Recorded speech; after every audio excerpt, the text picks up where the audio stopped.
So I am going to read to you this week's story called Rare Treasure, Mary Anning and Her Remarkable Discoveries by Don Brown. It's a biography, and we will be looking at this story all week. All right. In 1799, Mary Anning was born in Lyme Regis, a small English port tucked tightly between cliffs and coast. Mary was poor, and her life was as hard as stone. But she was also curious and smart, and her spirit shone. It shone like a gem. Mary's life started with a bang of thunder. Infant Mary was outdoors with her nursemaid when a sudden and terrible storm burst. The nursemaid grabbed Mary and with two younger women raced to the cover of a nearby elm. The sky exploded and lightning struck the tree. Only Mary survived.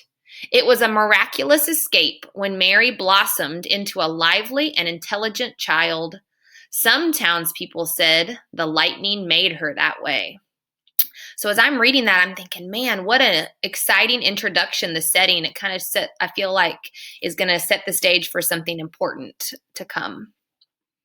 Mary and her older brother Joseph were just a few years older when they began visiting the nearby rocky beaches with their father. Richard Anning taught them how to hunt for fossils. Fossils were strange and mysterious.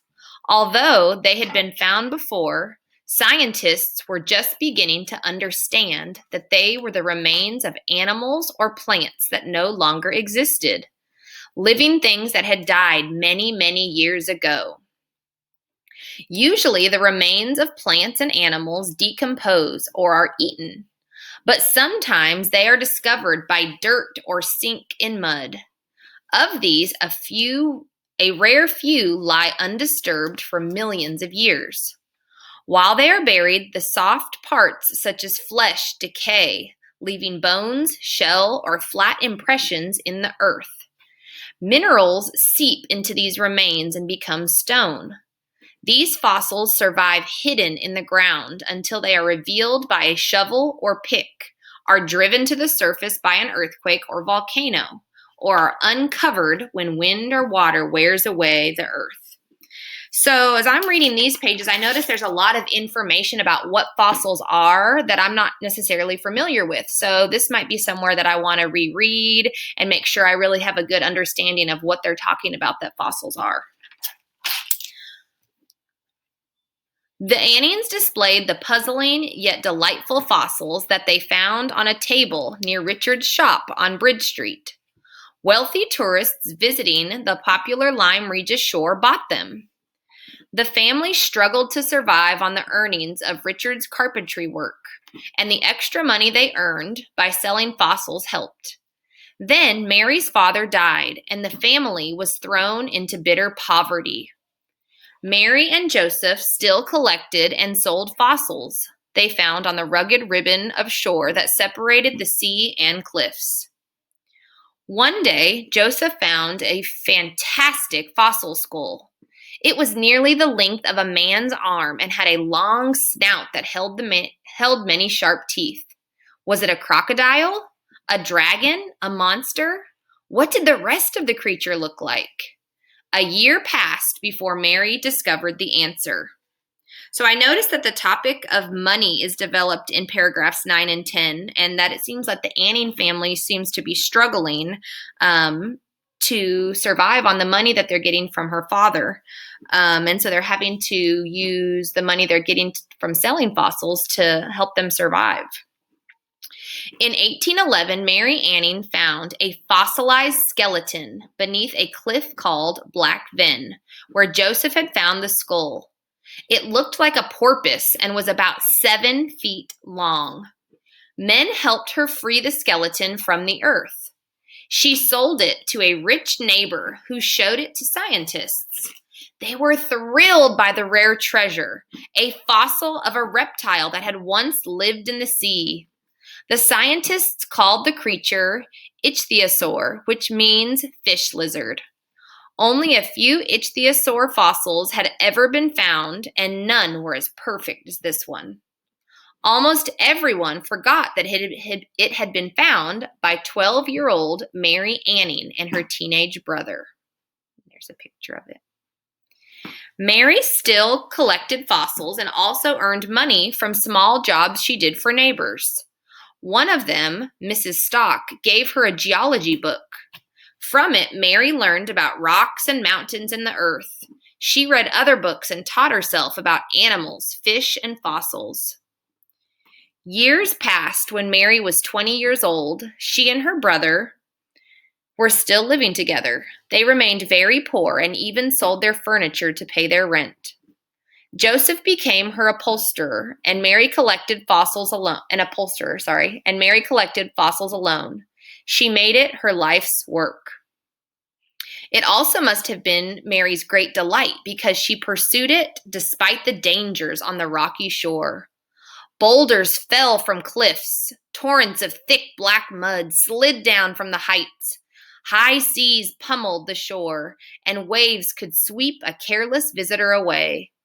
But the beach was rich in fossils, and the cliffs crumbled. New fossils were revealed. Many were smaller than your thumb. Others were yards long and embedded in thick, heavy rock. Workers needed to dig them from the earth, and the horses carted them away. Mary sold her treasures from a small cluttered shop on Broad Street. There she freed her latest discoveries from dirt, sand, and rock. Mary worked very carefully, sometimes for days, to avoid damaging the fossils. Sometimes she cemented a fossil to a frame to help support it. She drew pictures of them. She studied her science books. So it's kind of crazy. It seems like Mary's having to work very, very hard for sometimes days. After growing up in poverty with little formal education, she had to work really, really hard to work on the things that interested her and that she wanted to do. She has to put a lot of extra effort in that maybe some other people wouldn't have to do. In 1823, Mary discovered the first complete fossil of a plesiosaur, another reptile that had lived in the sea.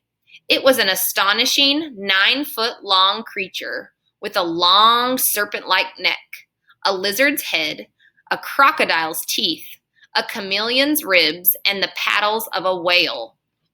The discovery excited scientists. Like Mary's earlier find, the ichthyosaur fossil, it was a rare clue to solving the puzzle of life long ago. What creature had become this jumble of bones trapped in rock? How did it move? What did it eat? How was it like modern creatures? Answering these questions helped reveal the ancient world in which the plesiosaur had lived.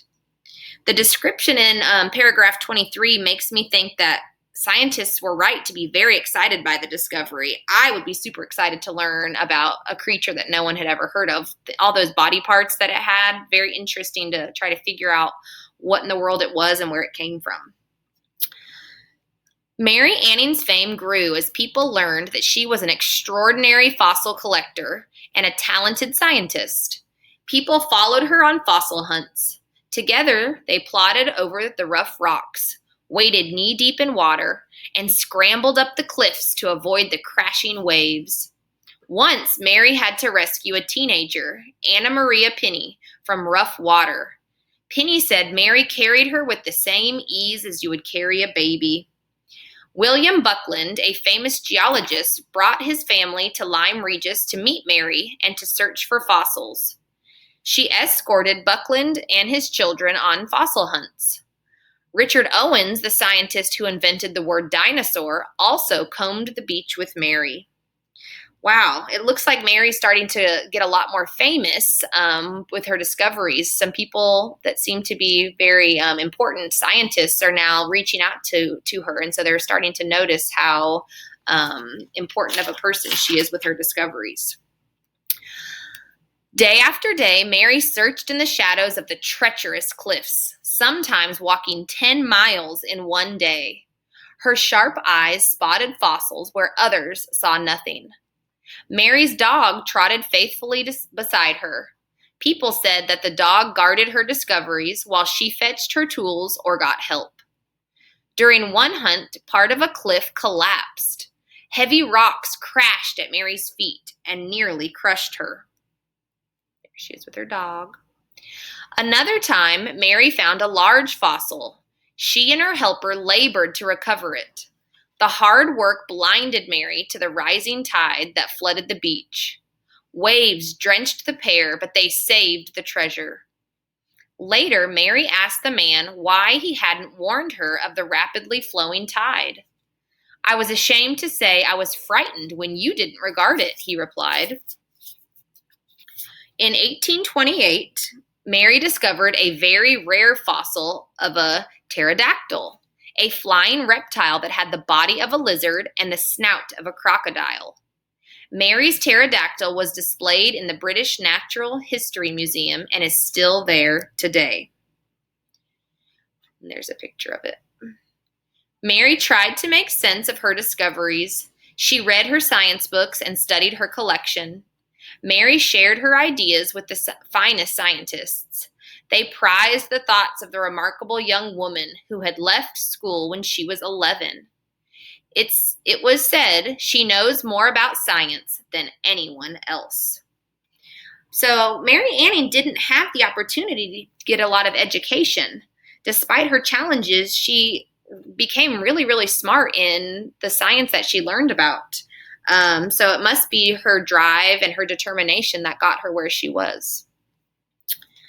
By 1836, Mary had found the fossils of 3 ichthyosaurs, 2 plesiosaurs, a pterodactyl, a strange shark-like fish called Squalahara, and an untold number of small or incomplete fossils.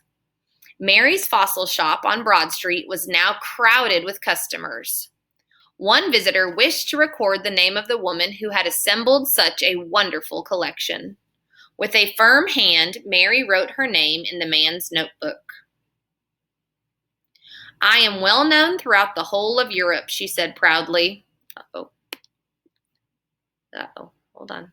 Sorry, I can't see it. There we go. Gotta move my head. Mary Anning lived from 1799 to 1847, but her spirit dwelled in a time of millions of years ago, when the monsters and dragons we call now dinosaurs roamed. She had little money, but she was rich in spirit. She was unschooled, but the professors heeded her words. She rarely strayed from her home, but her name became known everywhere. Mary Anning pried fossils from the ground, but it was knowledge that she unearthed. So what an awesome story to see how someone who really had nothing, they had no money, no education, and look at all the amazing things that she did. So it's definitely evident why someone would want to write a biography about her life and all the awesome things in it. All right, guys, so you're going to continue to learn about this story, and we're going to practice some different skills throughout the week, some vocabulary words. You can refer back to this story throughout the week to help you if you need to look at it for any questions, and we'll talk to you later. Bye.